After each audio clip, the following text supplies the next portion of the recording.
अगर आज आप नेवाडा के रेगिस्तान में खड़े होकर एरिया 51 की तरफ चलना शुरू करें तो आपको कोई 20 फुट ऊंची दीवार नज़र नहीं आएगी, कोई कांटेदार तार नहीं होगी, लेकिन आप बाउंड्री लाइन से मीलों पहले ही पकड़े जाएंगे।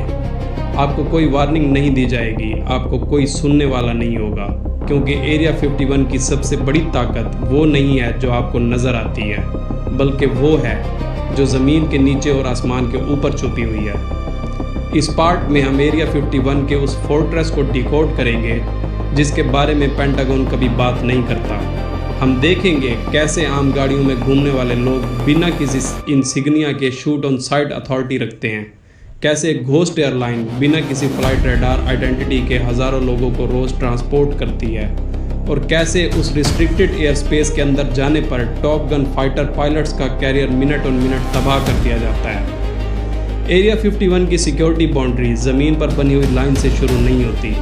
बाउंड्री से कई मील पहले रेगिस्तान की मिट्टी के अंदर हज़ारों सिस्मिक मोशन सेंसर और वाइब्रेशन डिटेक्टर दबा दिए गए हैं। आपका हर कदम, ज़मीन पर गाड़ी का हर टायर, बेस के सेंट्रल कंट्रोल रूम एक रेड सिग्नल ट्रिगर करता है, और जैसे ही वो सिग्नल अलर्ट होता है, दूर पहाड़ियों के ऊपर वाइट पिकअप ट्रक्स अपीयर होती हैं, फोर्ड F-150 और चेवी सिल्वरडोर।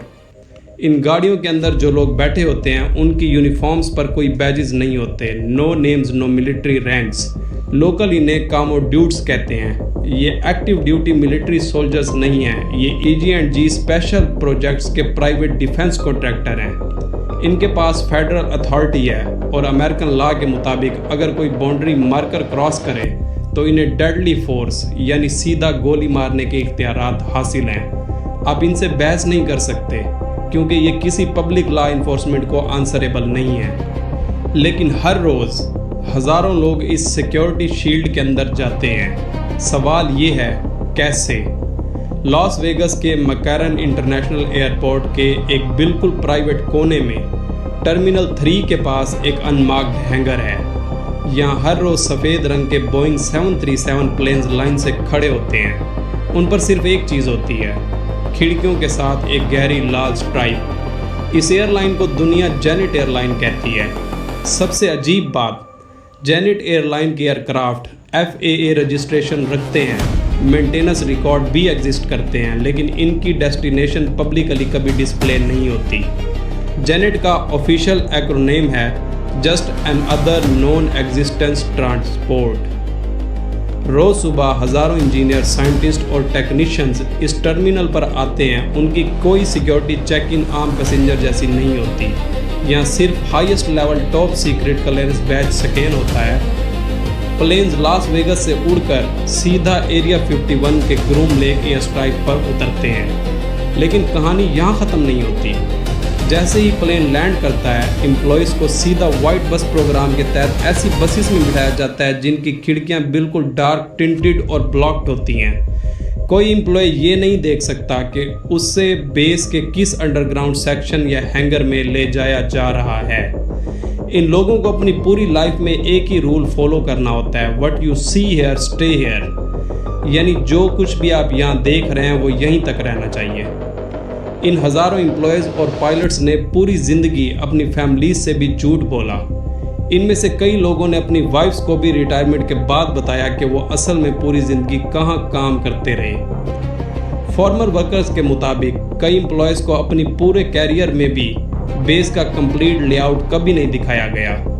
वो घर जाकर बताते थे कि वो नेवाडा के किसी नॉर्मल टेस्ट फैसिलिटी पर काम कर रहे हैं, लेकिन जब ये लोग रिटायर हुए तो उन्होंने एक हाईली सीक्रेट एक्सक्लूसिव एसोसिएशन बनाई, रोड रनर्स इंटरनेशनल। ये वो पायलट्स, इंजीनियर्स और सिक्योरिटी चीफ्स थे जिन्होंने एरिया 51 की बुनियादें रखी। डिकेड्स तक इन लोगों ने एक दूसरे के अलावा किसी से बात नहीं की।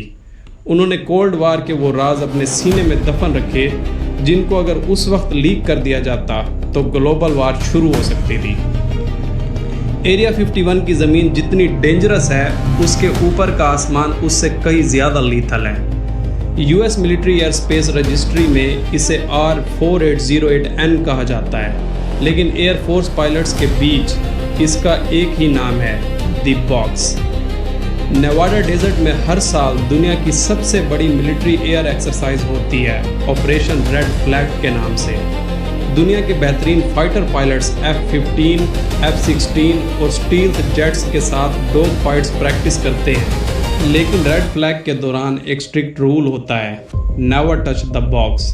अगर कोई पायलट गलती से या नेविगेशन एरर की वजह से द बॉक्स के रिस्ट्रिक्टेड जोन में एक नॉटिकल माइल भी एंटर कर जाए तो उसे एयर कॉम्बैट से फ़ौरन डिसकंटिन्यू कर दिया जाता है। वो जेट सीधा बेस पर लैंड करता है, पायलट को फ़ौरन सस्पेंड किया जाता है और कोर्ट मार्शल भी फेसिंग होती है और उसका मिलिट्री फ्लाइंग कैरियर हमेशा के लिए ख़त्म हो जाता है। क्यों? क्योंकि द बॉक्स के अंदर वो चीज़ें टेस्ट हो रही होती हैं कि अगर आप अंदर चले गए तो हो सकता है आप किसी ऐसे एयरक्राफ्ट को देख लें जिसका वजूद ऑफिशियली एग्जिस्ट ही नहीं करता, जो दुनिया के सामने अगले 20 साल तक सीक्रेट रखा जाना था। 1960 में इसी रिस्ट्रिक्टेड एयर स्पेस के अंदर एक ऐसा जेट उड़ा जिसने फिजिक्स के रूल्स को स्ट्रेच कर दिया। अक्सर लोग समझते हैं कि फेमस SR-71 ब्लैकबर्ड सबसे पहला मैक 3 स्पाई प्लेन था। ये हिस्ट्री की सबसे बड़ी गलतफहमी है।